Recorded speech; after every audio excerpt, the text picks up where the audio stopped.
Welcome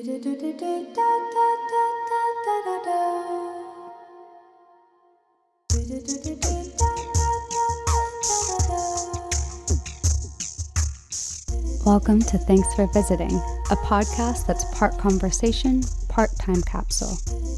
I'm your podcast host, Lex. In these minutes and moments, I'm sitting down with people I deeply respect and admire to explore life, the human experience, and the creative spirit. Together, we're creating our Visitor Records, snapshots of our existence and contributions while we're visiting here on planet Earth. Let's help each other navigate this wild human adventure called life.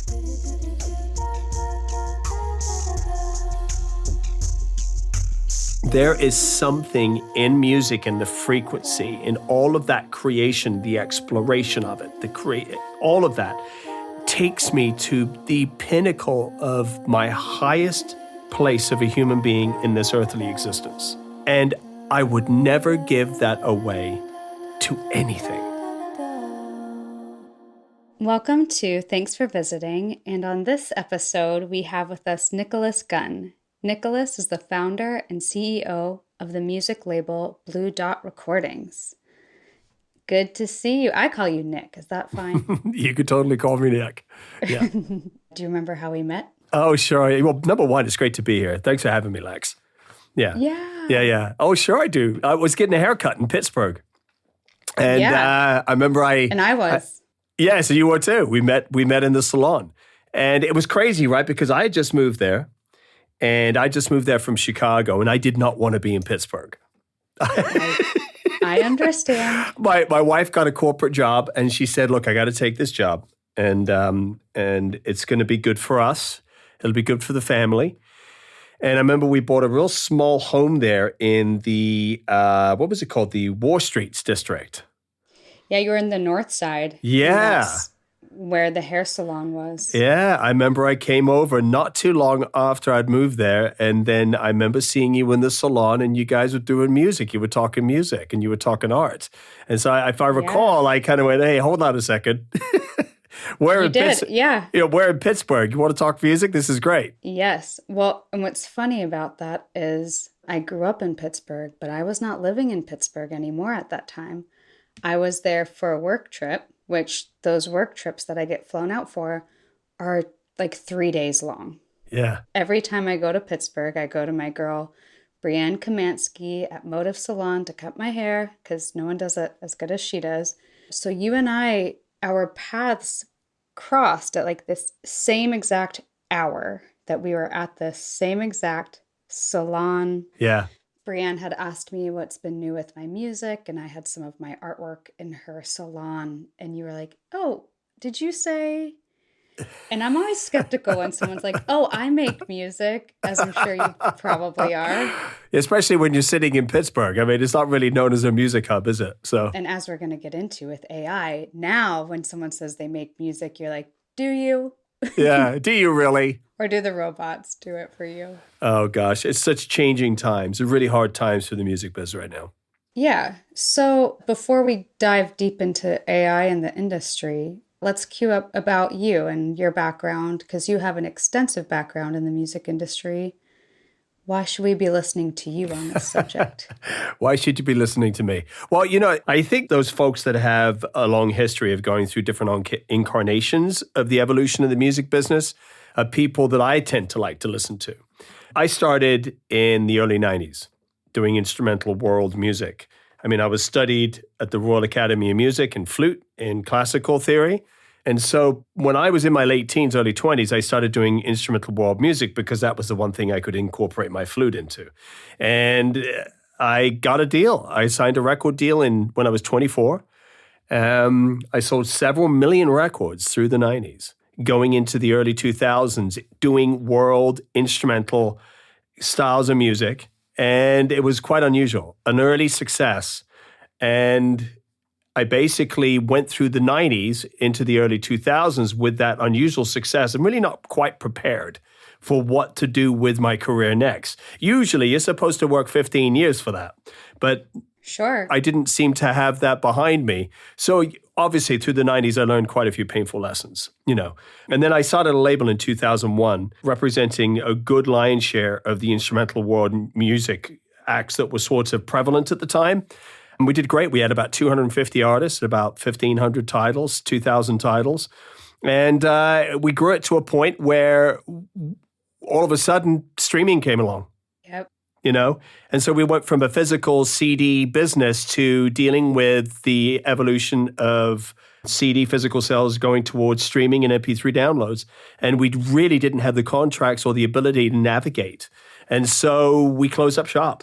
2009 rolled around. We had closed up shop. But throughout that time, I had gained a lot of knowledge on how to run a record label.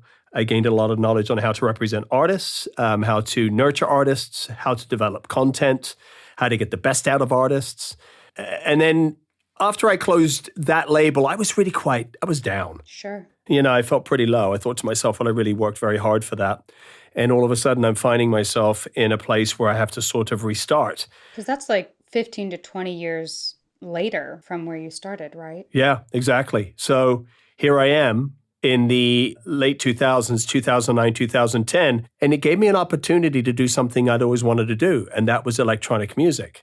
Because if you go back a little bit before that, 2001, when I first started my label, I had been recently divorced and I was going to the clubs. Sure. Right, that's what you do when you get divorced. You're out there, you're single again, you go back to the clubs. And so I'm standing on the dance floor about in 2001 and I'm listening to this new thing called trance. Oh, yeah. And I remember Paul Oakenfold's Southern Sun and early Armin van Buuren, like Rain and all that stuff. And I was just like, what the heck is this? I got to get involved in this.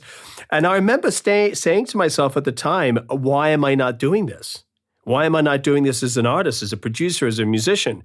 Because I just started Gemini Sun at the time, which was the label I had, the World Instrumental label. So I wasn't really thinking, okay, electronic, but I was loving what I was hearing. It can be life-changing too. Oh, yeah. The energy and what you're saying, you just went through a massive life transition and then here's this music. And I think just even seeing the crowd at electronica shows, you're like, how can you not be at least appreciative of this? Oh, it's mind-blowing. It really is. It's quite the culture.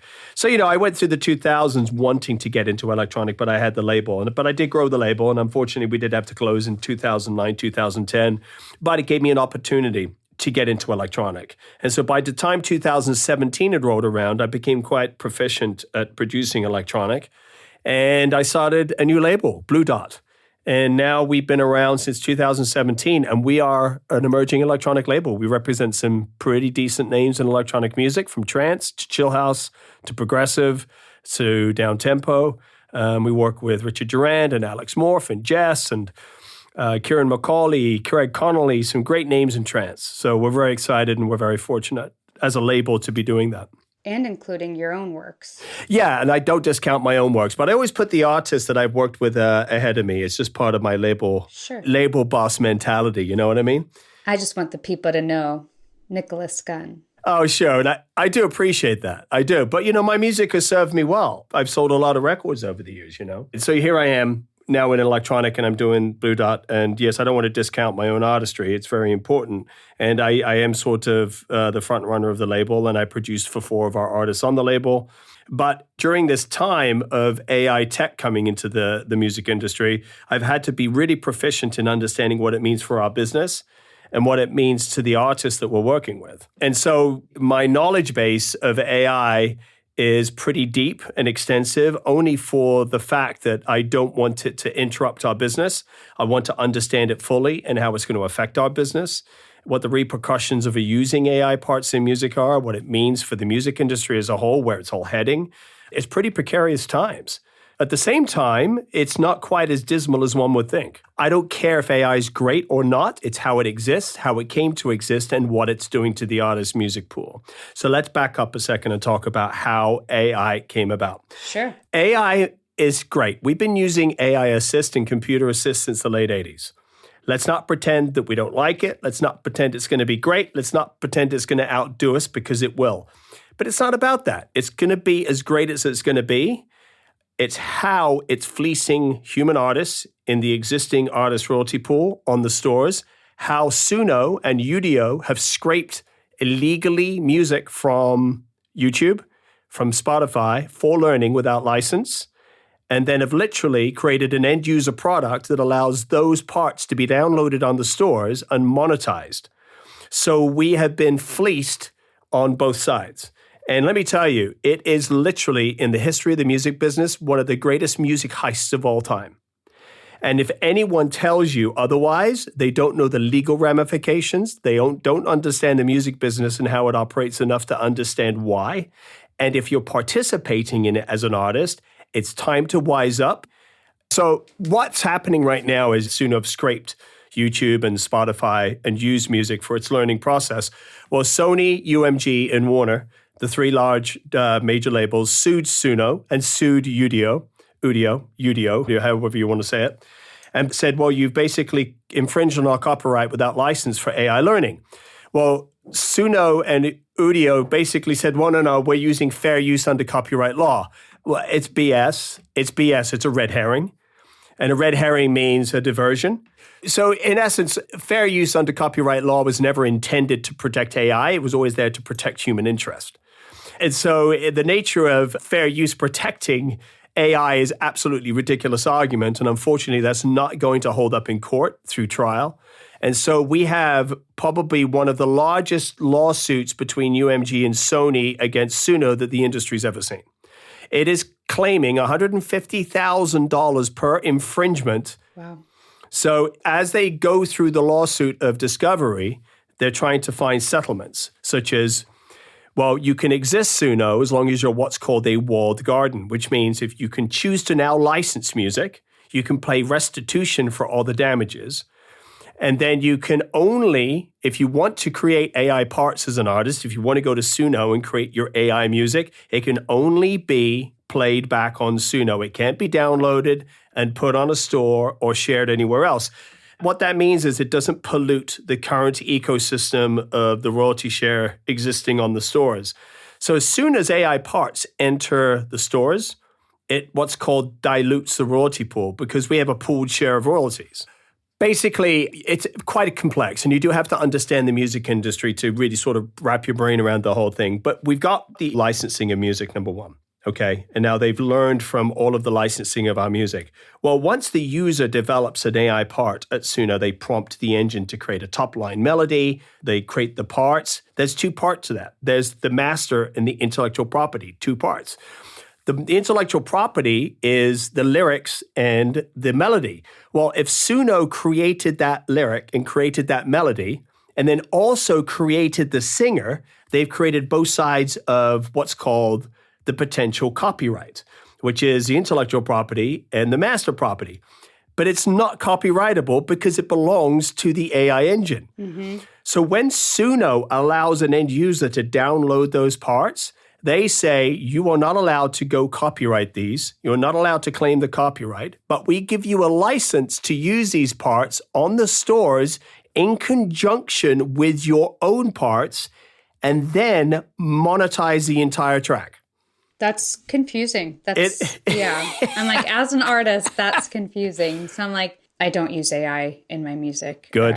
I don't have AI parts. Good. I am against it morally, ethically, creatively. Yeah. But to what you're saying, if an artist uses AI in their projects, Suno is saying like, you own no part of it? No, you don't. You have a license. You have a license to use the master recording that they've generated in conjunction with your own parts. So what we're seeing in the electronic business is producers who create their instrumental tracks. Then they go to Suno and say, write a top line melody and a lyric and a vocal. And then they take that part, combine it with their music, and then sell it on the stores. Here's the problem with that. Well, we get royalties from people that write music as a part of that streaming royalty. So every time it plays on a store, there's what's called a master royalty, which is 0.004 cents per stream, give or take. And then there is what's called a mechanical royalty, which is about 15% of the gross of the track in the marketplace. And it's all pooled between 100 million tracks, for example, on Spotify, is pooled between 100 million artists, and everyone gets averaged out. But what happens when you have these AI parts? that enter the system. And then all of a sudden the artist says, I wrote that part, I wrote the lyric, and I wrote the melody. They lie about that all of the time. And the system is paying a mechanical royalty for that AI part to the artist. It's fraud. We're seeing artists across major platforms. We're seeing major artists on major profiles, all the way through to small artists committing fraud, some unknowingly, some willingly, some thinking the system is just broken, so they're going to take advantage of it. It's not my fault.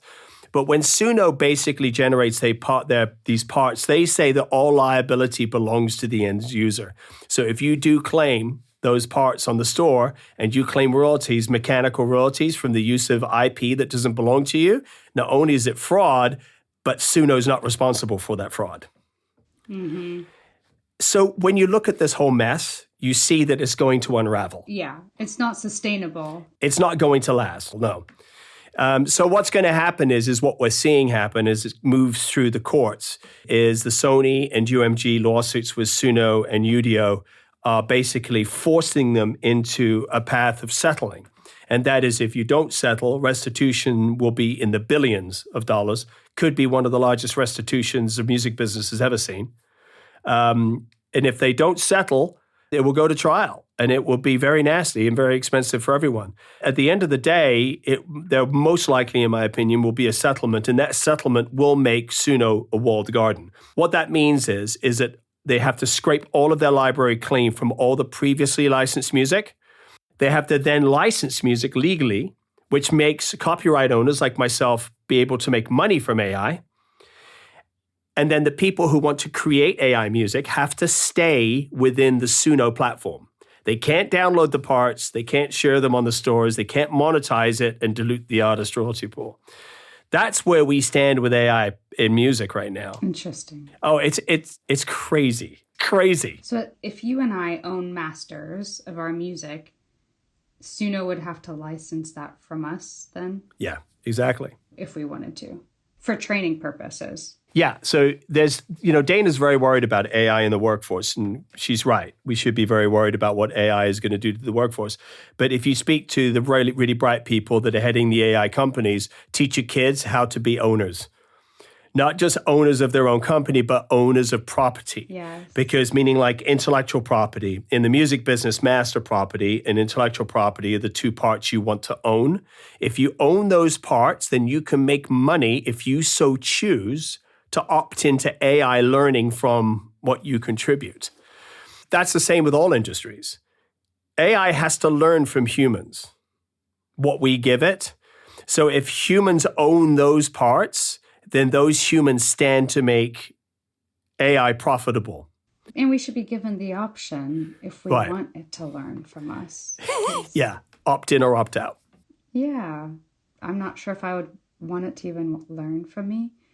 But at least it'd be nice if it's a walled garden to have that option versus right now it's like I have stuff on YouTube. So if they've just illegally licensed stuff from YouTube and Spotify, then I don't get a choice.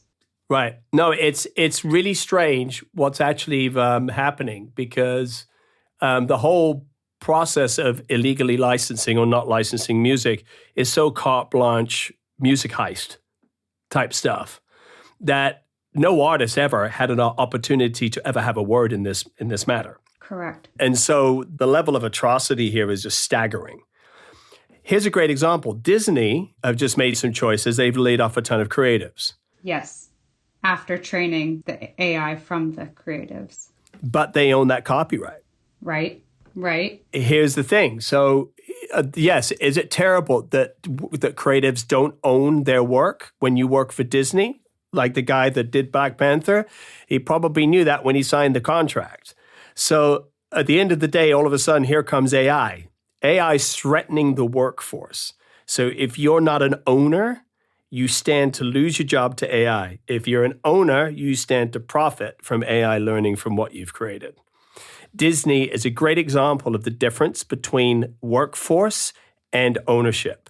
When we're in the music business, when we say, we own intellectual property and master property the AI engine can learn from, you say, well, hold on a second, but the AI engines that are doing music have actually stolen our copyrights. Right. And then you begin to see it clearly. You go, whoa, that's atrocious. How is that possible? And it's happening. Yeah, and with artists, whether you have your music with a label distributing, that original contract with the label didn't have any verbiage in it for AI. No. Even if you're an artist that is independently distributing your music through like CD Baby, TuneCore, DistroKid, what have you, those contracts also didn't have language that would make you think that by you putting your music out there for exposure of your music and to share your music, you know, tapping into the creative soul of like, I'm creating this not just for like, yes, for myself maybe, but also to be put out there and experienced by others. Yeah. Those contracts that we signed years ago, we didn't know that someone would be exploiting that in just our compositions and production and learning from it to replace us or just create fake ones. Yeah. Yeah. And you bring up one of the best points, actually, and that is all of this is the wild, wild west. No one understands what the territory looks like.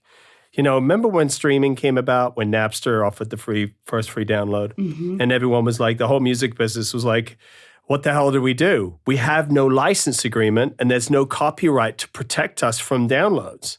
So at that time in history, the copyright law had only been updated once, and that was in 1976, in 100 years. Look, you got to remember something. All these tech companies, they don't give a rat's ass about music artists. They don't. No. Yeah, right? They start on the backs of outdated copyright law. That's exactly what they do. So when Spotify started in 2008, it started because, we can fleece the entire artist community. We really don't have to pay a royalty. Or not a big one anyway, because there's no license or copyright to protect them. Wow. See, here's the thing. We all have amnesia. You know how big the Spotify settlement was? It was big news. A lot of us have forgotten. Right, and I have. And it was only 2017, 2018 when all that went down. Spotify were drug into court and said, yeah, you can't do this anymore. You can't do this anymore. They were ordered to pay so much money in restitution. And then the Modernization Music Act, because of new legislation that came about from that settlement, was born. We had new royalty rates and we had what's called a mechanical rate. The authors, the writers of music were actually getting their own rate as well. So you got to remember, this is no different than what AI is doing. It is taking advantage of copyright law, new systems, new wording, new ideas. It's just crazy to me. This is why it makes me good to speak on this, because I've seen all these incarnations. Absolutely. Even before all the digital, you saw the physical sales. And I worked for the independent distribution company, and we had a big warehouse full of artists' physical media that we would ship when it sold. And I saw the shift from physical to the digital, to the point where we had to reach out to our artists and say, if you have more than this much stock on hand, we're going to have to start shipping it back because there's less of a demand on the physical distribution side. Yeah, that's exactly what happened to my business. We received more returns than we could handle. So we ended up going out of business as a result of trying to absorb all the returns. We literally had $1 million worth of returns in 1 week. Oh my gosh. Which put the nail in the coffin for my label in 2009. That was it. We were done. We couldn't survive that as a small boutique label. That was a big hit for us. So, but yeah, it was a transition. Which then speaks to your testament and ability as an artist and a music business owner to adapt and kind of pivot to see where the industry is going. I don't know if you want to speak at all to how you managed to pivot and maybe even what you're looking at now to protect your artists and your business and the legality part of everything. Yeah, so Blue Dot has become a massive advocate for the use of human-only parts, no AI parts. So much so, we're probably one of the only labels, maybe the only label, that has branded our cover art with 100% human, 0% AI. Cool. We literally have a banner that says that on every single release. And right now we're releasing between 4 and 6 tracks a month, about 60 to 80 releases per year. And so as we grow as a label, we want to make sure that the one thing we can control is our messaging, and that is that it's clear on our stance and position of AI. I mean, Spotify are attempting to do their best. They put a green check on everyone's, on a human artist profile. That was a recent move.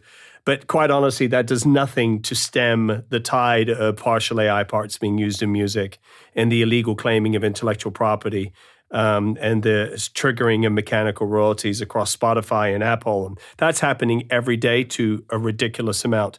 Currently, there's 60,000 uploads a day of AI music. And just to give people context, there are all these distribution companies that you as an independent person can use to upload and distribute your music to all the major music platforms. And when you're submitting your music for distribution, now there's just a checkbox. Did you use AI in this? And you just have to check yes or no.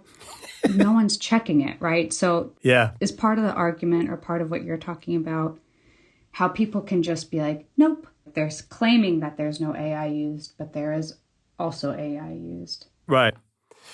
We've already moved out of a lot of naivety, I should say. So when Suno were first allowing parts to be downloaded, and they still do, and used commercially under a license, which means you can download a part from Suno and then use it in conjunction with your own human created parts, put it on the stores and make money from it all. Okay, that's when the parts enter into the fragile human royalty pool. There is now a script that is reaching everyone because of people like me that are talking about why Suno has fleeced the music industry. And if you use their service, you are a participant in the greatest music heist. I know it's attractive. I know you want to go grab that vocal from Suno, but you need to understand something. Everything they have done is literally about as corrupt as it can be. And you're just playing into the whole game. And so there are no checks and balances for any of that. So a lot of that naivety that originally happened, oh, I got this great part from Suno. I'm going to go now create my track and use the vocal. I'm going to put it on the stores. Oh, yeah, no, the whole thing is me. I'm going to say I wrote it, blah, blah, blah. Those days are sort of disappearing a bit because Suno's made a very, very loud voice and saying, guys, you don't own the copyright. You can't say, if you did write the lyric and you did write the top line and you sang a really bad part and sent it to us and we kicked back a great vocal, okay, well then you can say you can claim the intellectual property. But you see how messy it is? It's so messy that you've got parts that belong to humans and parts that belong to the AI engine all being intermingled. And you're asking artists to take the liability and the responsibility for understanding what to copyright, what not to copyright, what to claim, what not to claim, and what royalties to collect. Most artists just go, fuck it. Right. I'm just going to check the box that there was no AI parts. And here we go. Right. So at the end of the day, you've just got all of these partial AI parts being used in conjunction with human parts that is seriously diluting the royalty pool to the tune of this. Get a load of this. By 2028, they expect $4.2 billion going towards AI music and not human creators from the royalty pool. $4 billion per year. Insane. So whenever you're saying that it would go towards AI, like who would get that? Like the tech company, like Suno? Yeah, so here's how it works. So what you have is because of the frequency of AI parts being created at such a rapid and quick pace, we've gone from 40,000 uploads a day of human-created music to 60,000 uploads just in AI music alone. Now we're at about 120,000, 140,000 uploads per day, most of which I think it's almost like 40% is AI music now of that total. So it's absolutely nuts, but what that means is that when those parts enter the ecosphere, it's a pooled royalty. It's like this. You're a server. You go to work one night. There's 3 other servers working, right? You do all the work all night long. The other 3 servers sit on their asses all night long. Been there. At the end of the night, right, yeah. So I think a lot of musicians can relate to this story, right? Yeah, I'm like, I was the one working really hard. So at the end of the night, You pull all the tips. So basically, you just paid their wage and they sat around on their asses. That is what AI does when the parts enter into the ecosphere of the human royalty pool, into the stores, into how it's working right now. So that those AI parts need to be stripped out and placed on Suno and only be available on Suno, only be available on Udio. That makes sense. Well, because the fragile understanding of what art is. Let's talk about just the artistic integrity part for a second. Yes. We've talked about the economics. And Please, yeah. So some people may argue, well, why are you defining what the store should sell? Why are you defining that AI shouldn't be allowed? Well, let me tell you something. Because the subscribers that subscribe to Spotify, 73% of them did not sign up for AI music. They don't want AI music in their subscribe. Yeah. I don't want it. It is so funny because there's also something happening on the consumer level too. We're sort of separating the groups of people that listen to music authentically and don't listen to music authentically. You have these people that really get into the artists' lives and stories and the love and the passion, and they bond with them. They fall in love with them. They go to their shows. They dream about it. They fantasize about being. That's what it means to be a fan of a music artist. But then you have the other consumer who doesn't give a flying fuck. And it's just consuming. They're just not turned on to the nuances of art. There is craft. You know, like when you go to a museum and you're standing next to a painter and you're both looking at the same painting on the wall. He's a painter and you're just completely uneducated with painting. Oh, yeah. He's seeing something very different than what you're seeing. Sure. And that is because he studied. He has the nuances of the art. He said, this is craft. This is humans' projection of art. So, and here I'm looking at it going, I don't know, my 3-year-old could have done a better job than that. But they know like the elements of art and these, principles. Yeah. This is how the consumer's being separated out right now with music. And it's very interesting. I've also have some music friends who've had some arguments with their parents. And one gal on our label said, I just had a really big fight with my dad because he doesn't understand what the big deal about AI music is. It goes, so it sounds great to me. I'll listen to it. And she goes, but Dad, number one is let me tell you what it's doing to the music industry. And let me tell you what art means. What is the definition of art to you? Is art human expression or is it something else? For me, it is so much about, well, why did that artist, oh my gosh, these lyrics, whether they're incredibly like deep and profound or maybe really sad or painful, or it's club music just trying to get people to dance and it's maybe looping the same kind of vocal, more about like being happy and in the present moment. To me, it's still like, tell me more about that artist. Where did they come from? Oh, they came from like a poor upbringing and then they like ended up making music that was dance because that's what helped elevate them out of the trenches of poverty. Or when you look at old school hip hop, so much of that was a protest to what they were going through. And AI doesn't have that. AI won't have a lived experience. No, it won't. But I think that is not enough for some consumers. I know. It's like your friend's dad. I like it. It sounds good. I would listen to it. Yeah. But here's the thing. So I've tried to develop an argument that covers it all. Because it's important for me as somebody in the music business who can speak to a variety of people and give them a good answer as to why I think they should not be devouring AI music. Number one, it dilutes the royalty pool. It shouldn't exist on the stores that human creators have created and need that royalty for them to survive. And we make hardly anything as it is. Why should we share that with AI? Sharing it with AI that stole our music. That's the second part. It stole our music to create itself. How sad is that? We've already covered some blatant music heist issues. And then you move to just the general forecast of it stripping $4 billion from the music industry by 2028 or a 24% decline in human royalties. We're covering some legalities and what that looks like for Suno and Udio when they settle their lawsuits. And they will be a walled garden. They're not going to survive it any other way. Okay, we got that. But then there's that esoterical human factor, artistic integrity part. I went to the Royal Academy of Music. I didn't leave the Royal Academy of Music to think that AI was ever going to be a good substitute for my creativity. Right? So I'm trained. Why the fuck would I want AI to do my music? Do my damn laundry, AI. Don't do my music. Please. I have a theory on that too. I think the artist has an insanely valuable role in society to give people hope, to give perspective, to give ideas. Art, to me, is what has helped humans survive for so long. Yeah. Cave paintings, like even then we knew art did something for the human survival. And so this possible conspiracy theorist in me is like, the people at the very top, whether you want to call them the 1%, the people who run the world, the powers that shouldn't be, they know that if they take away the role of the artist in society, then they kind of have a lot more people that just like are a little bit more numb and easier to control. That's my little... Look, I mean, I can't discount that. I think that there's a lot of truth in that.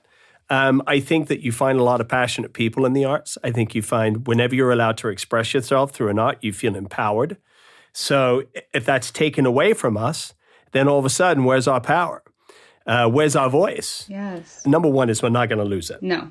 We are not going to lose it. No. Here's the other part about AI. And I want everyone to understand this. I'm not against AI music.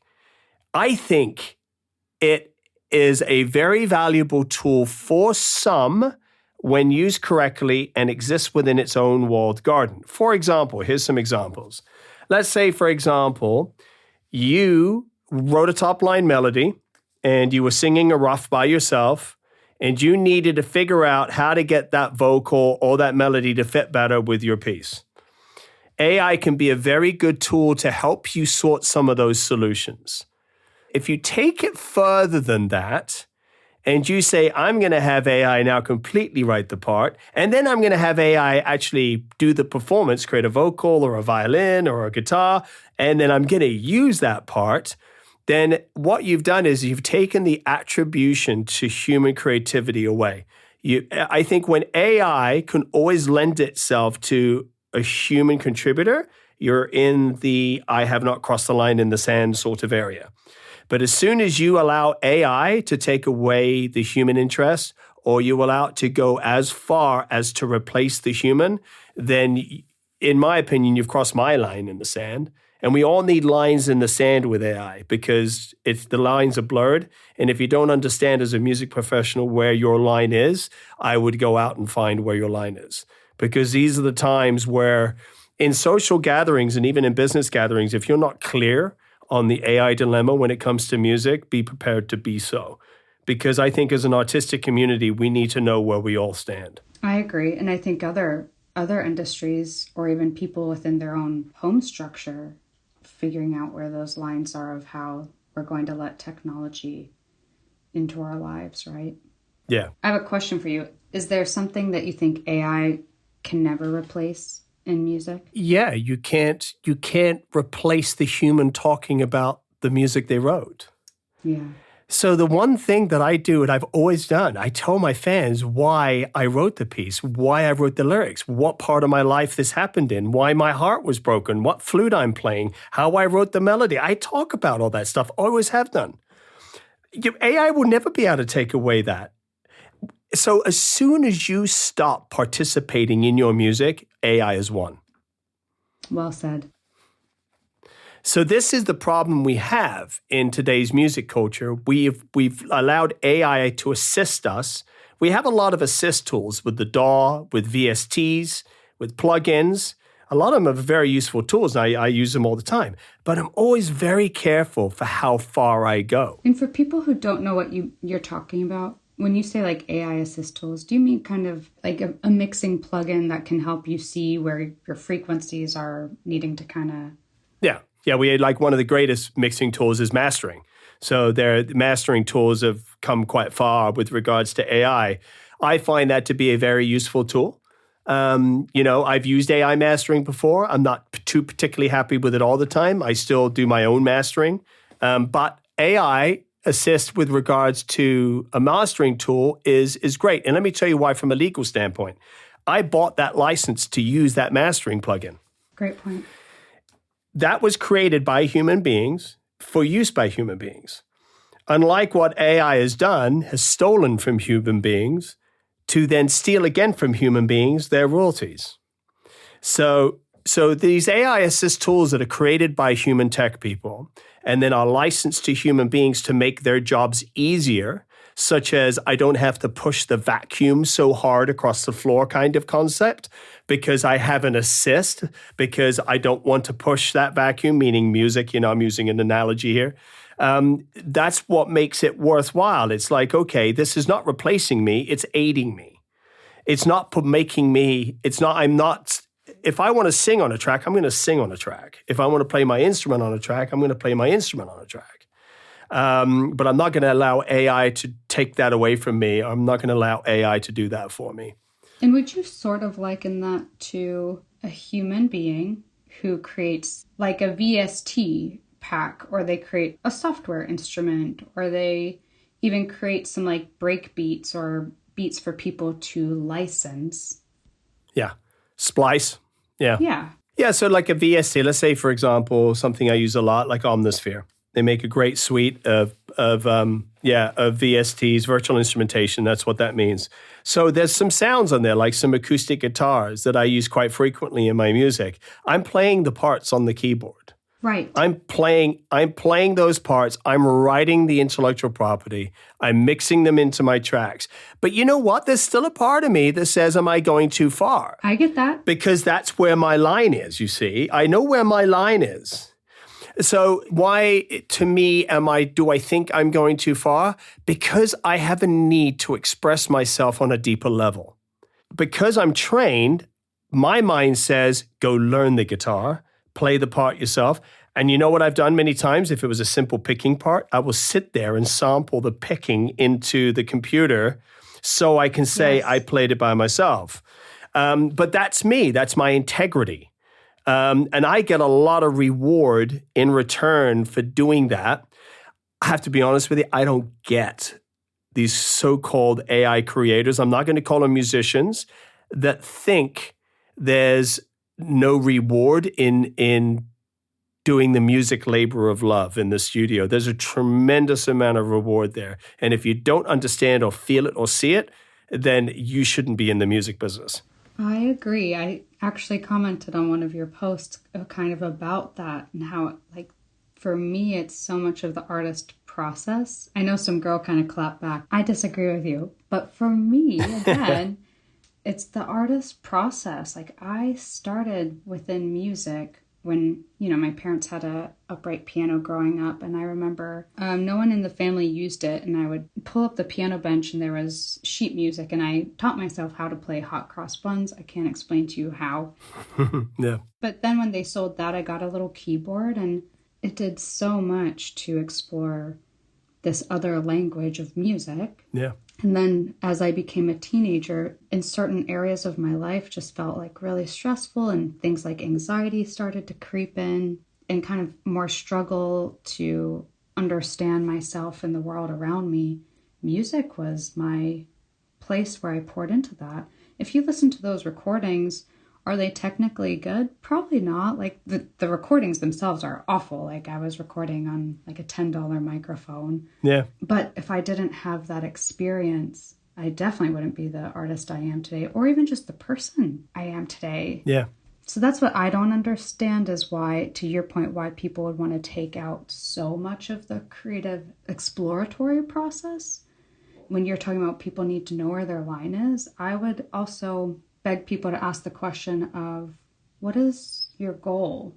What is your motive with this? Is it just 15 minutes of fame? Is it to like make a little hit that goes viral periodically? Is it to make a song that you really like, but you don't have the training to do so?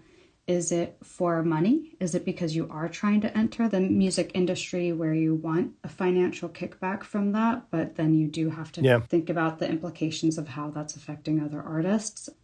What's the goal? Why are you using these things?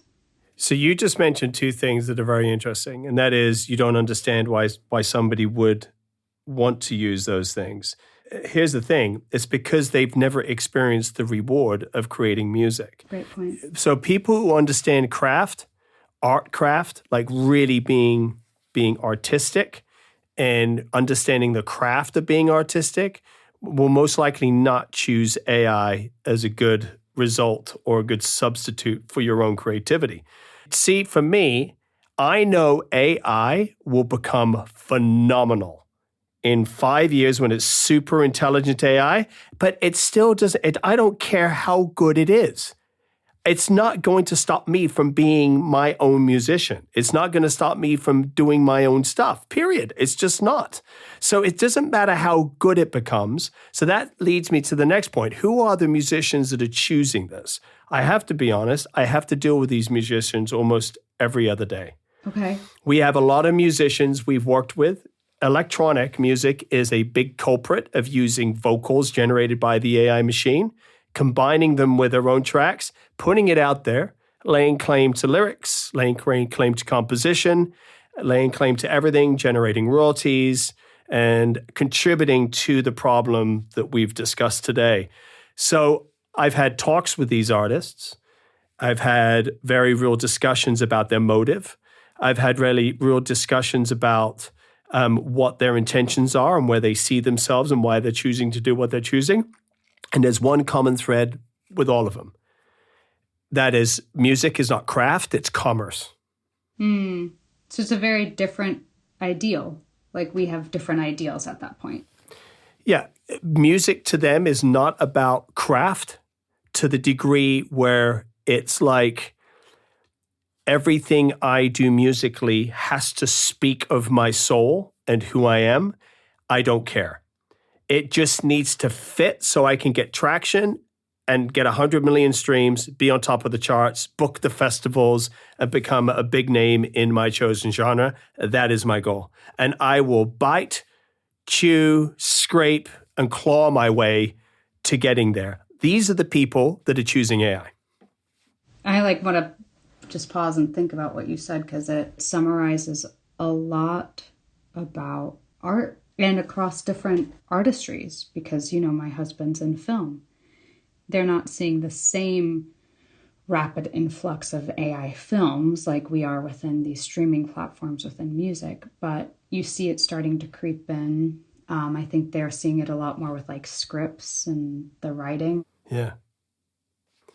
But you guys have stricter policy on copyright. And I know this because we work with a couple of big film companies licensing music for film.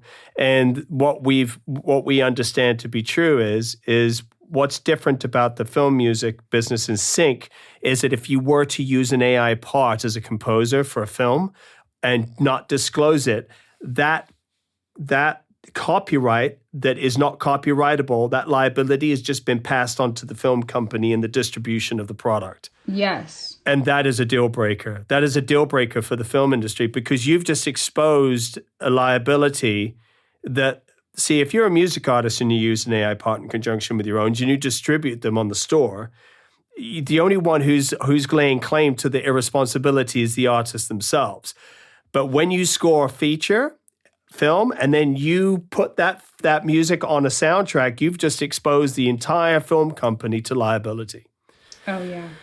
So that's where some guy just got axed from his agent. He was there's a big post going around on social media right now where he says, I messed up. I used a partner who used AI music and my agency let me go. Oh, okay. Yeah.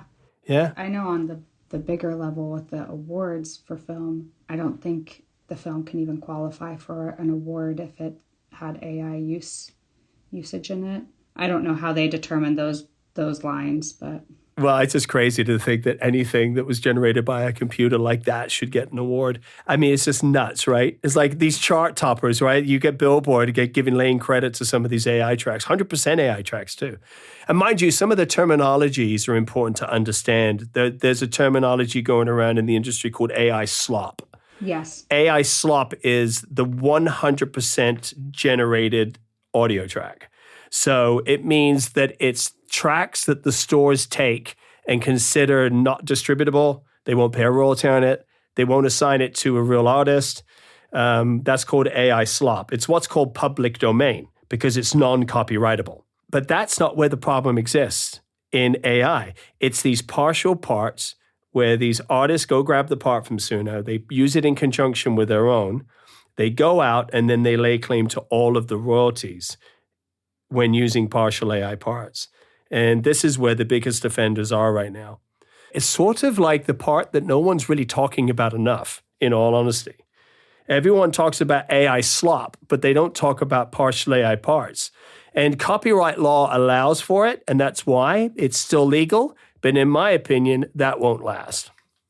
The music industry was already flooded prior to this. Like, artists were already saying how hard it was to feel like their music could kind of even get through, because once everything went digital, so many more people had access to making music. I have an easier time with that. I do like when there are innovations that allow for someone who might not have been able to afford to record can now record. How many home studios are there now? Like, people can record on their phone if they wanted, and if they have even the craft. Even there are some people that are like, they're not like, I'm not formally trained, but it's not, to me, it's not even about that formal training. It's some people just really have that inner artist where they're an incredible songwriter or lyricist or composer or producer.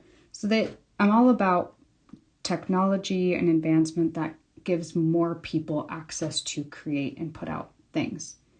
Now that does flood the market more, but now with this AI element introduced into the industry, is it sort of related to like supply and demand? Like, when supply becomes endless, that negatively impacts artists' royalties and ability to earn. Do I have that right? So it's interesting. Supply and demand is a really good point we have to discuss here, because the supply is the people flooding the marketplace with AI music, the musicians putting music on the store. Well, the demand is the subscribers that have their Spotify profile and so forth. Spotify has 29 million subscribers that each pay about $11.99 per month. And there's about 100 million tracks available on Spotify. Okay, so those are the stats right there. 73% of that 29 million paid subscriber base do not want AI music. So the supply and demand is upside down. So how is it that AI music companies are so successful? It's not the consumer that wants it. It's the user, the musician who wants to cheat the system. That's the customer. But the problem is the supply and demand is not there for AI. So when you start to see how this is going to completely be a big fucking train wreck for the music business, the companies like Suno, it's the supply and demand issue. It's like Spotify's not going to jeopardize their long-term subscriber base for the sake of AI. 73% of their subscribers say, no, take your goddamn AI and go shove it. That actually gives me hope. Well, there is hope. There is hope that this will be settled in favor of creators and owners of copyrights. There is no other resolution, because the only other resolution is billions and billions in restitution through trial. And the leaders of this are Lucian Grange at UMG, Universal Music Group, and Sony. They are spearheading, along with the Recording Industry Association of America, they're spearheading the major label licensing infringement cases against Suno. Udio is already settled, by the way.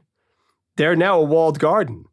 So that's it. You can't download a part from Udio and put it on the stores. That's great. So that's done.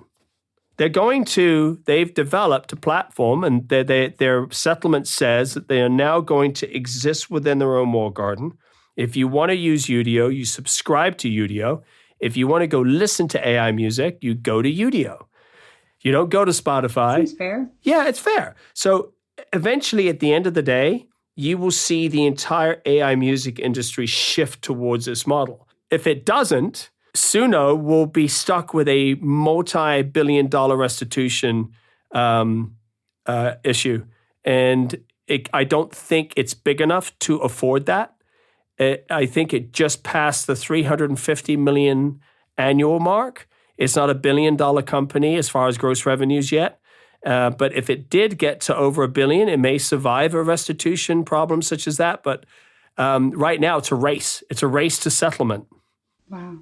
What I like that you're discussing in this dialogue, though, is even you just explaining the supply and demand and how it's flipped and how 73% just on Spotify alone of subscribers are not wanting the AI music. Yeah. And then what you were talking about earlier, to me, what you're bringing up is it's more about, from a creator standpoint, thinking about where your line is, like you said.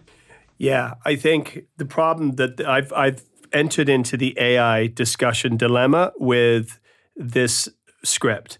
I'm changing the conversation around AI to one of real meaningful dialogue, economics and repercussions and legalities. Because to argue the fairness of AI, is it good or not? Yeah, it's fucking great. I've heard some AI vocals that make me want to cry. And then I get really mad that I can't fall in love with the girl singing them because she doesn't exist. You know what I mean? Yeah. It's like, I get angry when I know it's AI and it's so beautiful because I can't make a human connection. So when I enter into these conversations with people, I ask them to think about, I don't care to discuss whether AI is great or not, or if it's going to make your track better. I don't give a rat's ass. I don't care. I've got my own creativity. You're going to make your choices, but what I am going to impart upon you is where AI music has come from, what Suno has done, and what you're participating in right now until it resolves itself. You're basically paying the robber that stole your wallet, is what you're doing. Right. And then I think it comes to that question of, are you the kind of artist that you want to go through that artistic process? Like when I was growing up, we did not have a lot of financial resources to dedicate to music. I wanted music lessons. And I remember my brother Nico at one point when I was feeling like kind of limited by not having maybe an instrument or like a drum machine or something like that. And he was saying necessity is the mother of invention. As you are more limited with your resources, your creativity will grow because you'll have to start thinking really creatively to overcome these barriers. That's right. That's exactly right. With AI, I think we're not saying it's bad. I hear us saying even like it is a valuable tool. But to me, I think we have to watch as humans to make our lives too easy, because then we stunt our growth. And so as artists, if we just keep taking the easy route, people might not like this, but like from my understanding of Fruity Loops, is it like, right, Fruity Loops? Where it's just all these like loops and you just kind of put them together and it's like, there's my song. It's like, well, you know, you took every element that was like already there and you pieced them together. But the easier we make things, like, oh, AI, this will just make my job easier. I can just do this. I can just feed. I don't need to learn how to play this instrument. I don't even need to, like you said with the guitar. I don't claim to be a musician because I don't know how to play piano or guitar very well. I know how to play them to get the melody out that I want. Yeah. The Fruity Loops thing's an interesting part of what you just said, right? Because it's a great example of a big argument a lot of artists are making right now. Because one of the biggest pushbacks is like, well, you're against AI music, but why aren't you against sample packs? Why aren't you against sampling? Why aren't you against this? The argument's easy. Human. Yeah, because a human created it. Yeah. And you've licensed it as a human. There's a money exchange and you've been given a license. But humans created those loops. Now, if your artistic integrity says to yourself, I'm okay with putting together a bunch of loops that somebody else created and laying claim to it, I would never do it in 100 years. But you may. But that's okay because the license has been procured by you. It was created by humans. And any time that happens and those parts enter into the human royalty pool, it's a fair exchange between creators. It's not a part of the system that has fleeced artists, stolen music, and is laying claim, and it is non-copyrightable public domain parts that are entering the human royalty ecosystem. It's that simple. The argument's simple. Well put. Yeah. Yeah. Yeah. Thank you for explaining this very, very relevant and also very complicated system going on right now with AI in the music industry, because I know that you are researching this as a business owner and as an artist yourself. Yeah. And so thank you for taking all the time that you've researched and kind of putting it into this episode. Yeah. I would like to hear a little bit more from you now as an artist yourself. Do you want to speak to any part of like your artist process and how that is so important when we are talking about human created work? Yeah. I mean, I get goosebumps just having the ability and the opportunity to speak of it, because I feel like I'm the most grateful person to have experienced that in this life. I would never give it up for anything. When I have a process in the studio, it's been 33 years of recording now, hundreds and hundreds and hundreds of tracks that I've released by myself as an artist. Mm-hmm. I mean, I had 8 tracks on top 10 in Billboard. I've got a platinum record, a gold record.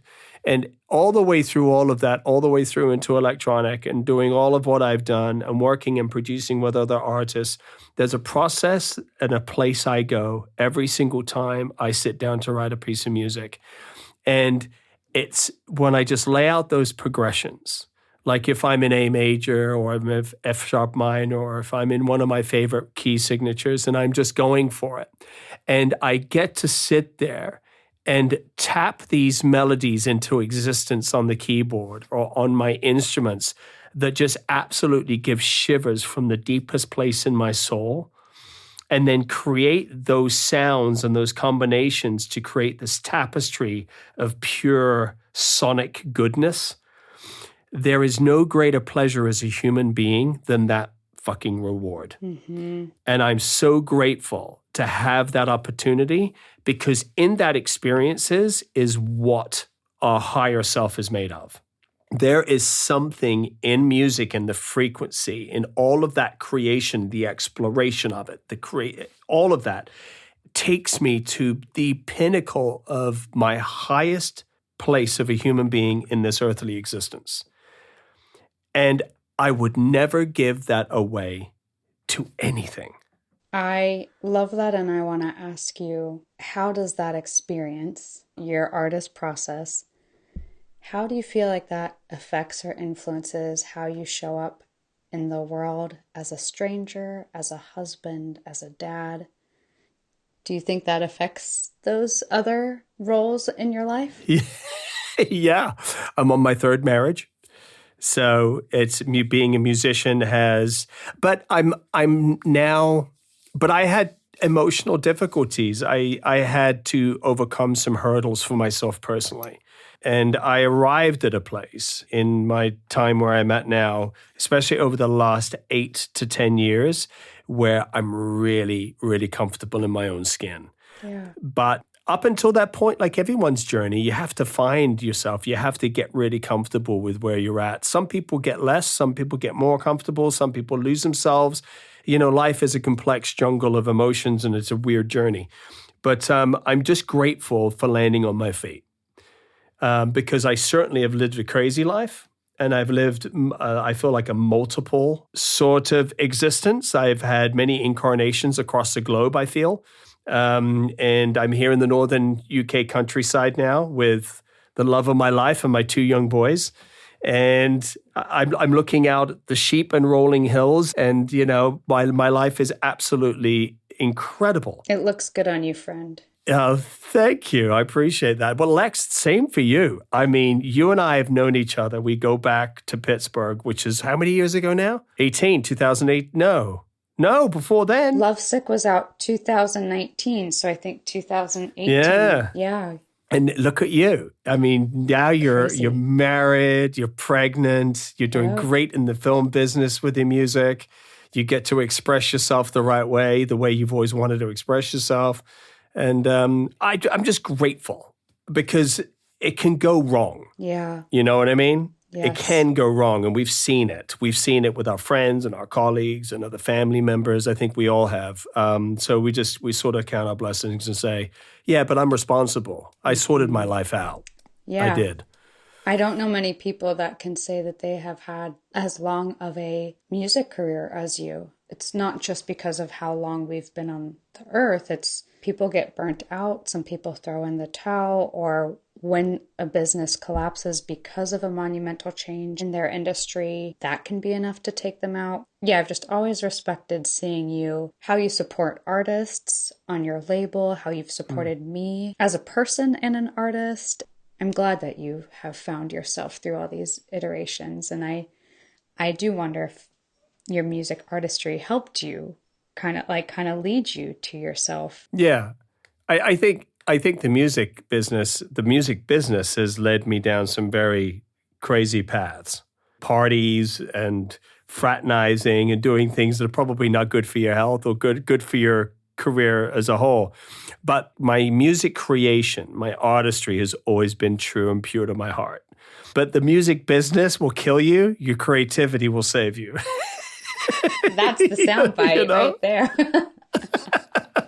But it's true. That's the way I feel. I think the music business really is what destroyed my any opportunity that I had to have success when it came knocking and I didn't achieve it. The music business is a convoluted, dark place at times. Sure. But the creativity, yeah, that's the nectar. That's the thing that drives us. Yeah.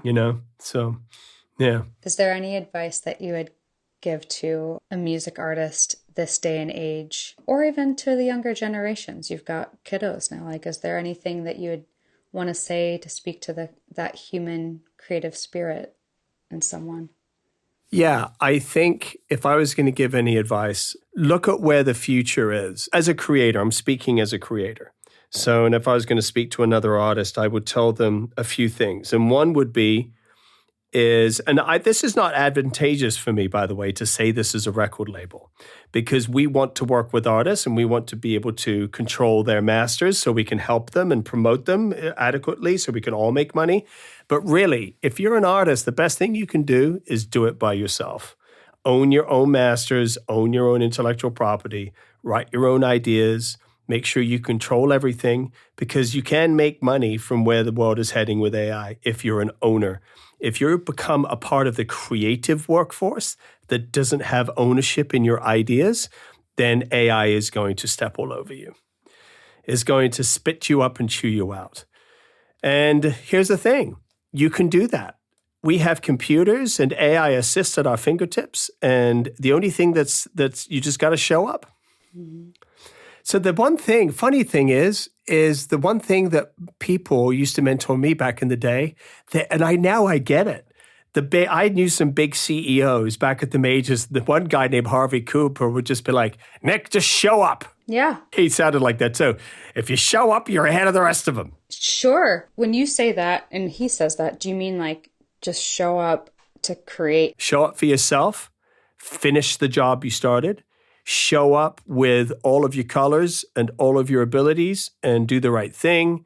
Create your own works. Own your own works. Just show up. Create your own schedule. Make your own deadlines and stick to them. Just show up.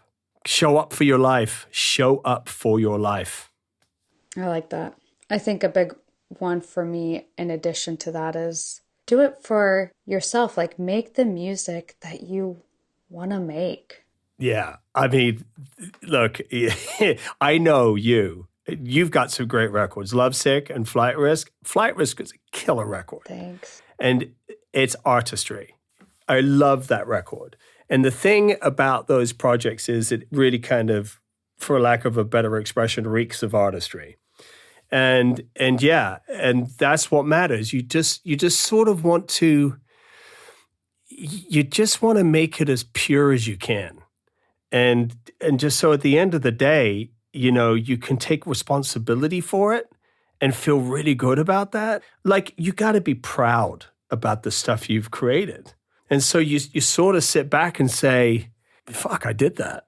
I appreciate it because you are someone that really helped me. Like, I have screenshot text messages from you where you're like, Lex, what a record. Or yeah. Or you'll comment on the Lovesick EP in Flight Risk. You really helped me with that because music business wise or music industry wise, when you look at some of my like catalog and my metrics, if we're looking at my metrics, I'm not up there with all these other folks with way bigger numbers. Yeah. But what does feel nice, I'll revisit some of those songs because I think some of it's tied to becoming a mom, where I'm like reflecting on this time prior to being a mom and making music. Very curious what my music's going to look like when this little person comes into the world. And Yeah. I think just opens up my heart in a whole new way. Mm-hmm. But when I listen back on some of these songs, I think like, no, I'm like really proud of them. I know that there's tons of people out there that could rip them apart in ways of, there's always going to be a better singer, always going to be a better producer or this or that, but I'm proud of them, and that feels really nice. Well, look, I would speak objectively. And honestly, there are artists that have streamed billions that put out far worse material than Flight Risk and Lovesick. Those are great records. Flight Risk is a well-executed, well-performed, well-produced record. Thanks. It's got a lot of catchy stuff on it. And you know what? It's a crying shame that those kind of records don't get recognized. I can say that 100 times over, though, about talented people in the music business. And you look at these people that are about commerce and they know how to play the system, and they're putting out far worse music and they're on top of the music industry. Flight Risk is a great example of a wonderful art project. And look, music is subjective to a certain point. There is good and there is bad. Yeah. There is. Let's not pretend everyone's a great artist. Let's not pretend everyone deserves a trophy. Yes. You know, we have to do the work. Flight Risk is a great record. It is really a well-executed, well-performed, well-produced record. And so is Lovesick. Thank you for And you should be very proud of those efforts. And I say that as a producer and as a musician that's been around for a bit. So, you know, Thank you. It's like, and I mean that. Do you have a favorite of your project? People listening are like, I want to check out Nicholas Gunn's music. Where would you tell them to start? Yeah, I've got such a varied amount of music. I think when you look at my body of work, I'm really proud of my variety. Yeah. So I've done big trance collabs. We've had some of the biggest trance tracks in the trance music business. I've collabed with Richard Durand and Craig Connolly, and Giuseppe Ottaviani's remixed my stuff. I wrote Armin van Buuren's Tune of the Year in 2021, which was for all time. So yes, I'm proud of that stuff. But do I feel that that's really truly my artistry? No, I don't. Not 100%. My true art is in, like, for example, if you listen to a track I just released last week called This Place in Time, is the Irish wooden flute, acoustic guitar, vocals from Rakobia out of Iceland. It's just this organic sonic web of beauty. That's the kind of stuff that I say, yeah, that's me right there. That's really my heart. I missed that you just came out with that. I'm going to listen to it. Yeah, I release music every 4 weeks. It's fast and furious right now because that's the thing. I just do because I want to.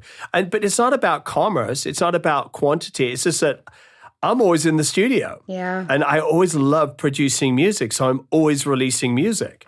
And that's why I'm so grateful for where I find myself. That's a big part of my happy place right now is, dude, I'm in the creative flow. I'm really in a special place. I'm so happy for you. And I think it's just so good for your kids to see that too. And your partner. Yes. And you've got a wonderful partner, Dana, who supports She's amazing. Your creativity. And it's really good to hear you be in that creative flow because to me, that is the artist's dream. But, yeah. Yeah. Yeah, look, I think I've afforded myself that over 33 years. Yeah, I'm going to try and not mess it up. Yeah. I'm going to do my best to not mess it up. So, you know, and that's the only thing we can hope for, right? Absolutely. Oh, I always ask every guest this next question, but it's very different from the rest of ours. But I'm still curious because you're a thinker and you're a feeler. If you could know how or when you would die, would you want to know and why? To die? No, I wouldn't want to know. Because the reason being is I believe that this is the act. Tell me more. So everything is by design here. Yeah.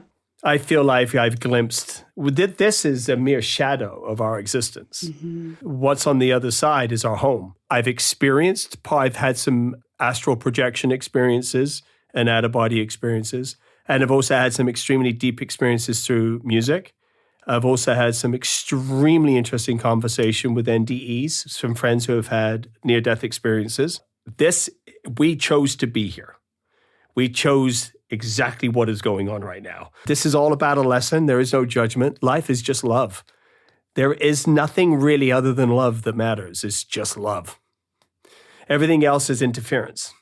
I love that because I hope our listeners, if they haven't already, take a listen to your music, because I think what you just said comes through your music. Thank you. When I listen to your music, it does elevate. Thank you. Greatest compliment ever. To a higher level, higher frequency, vibe, whatever you want to call it. So I think that's my goal. Yeah. You hit the nail on the head. So that's the greatest compliment that I could ever receive. And I think really that's why I'm here. I mean, there is no other reason I chose to come back for this lifetime is to give the gift of love through music. Amen. Thank you for doing that. Yeah, you're welcome. Thanks for talking with me about it. Yeah, thanks for visiting. Yeah.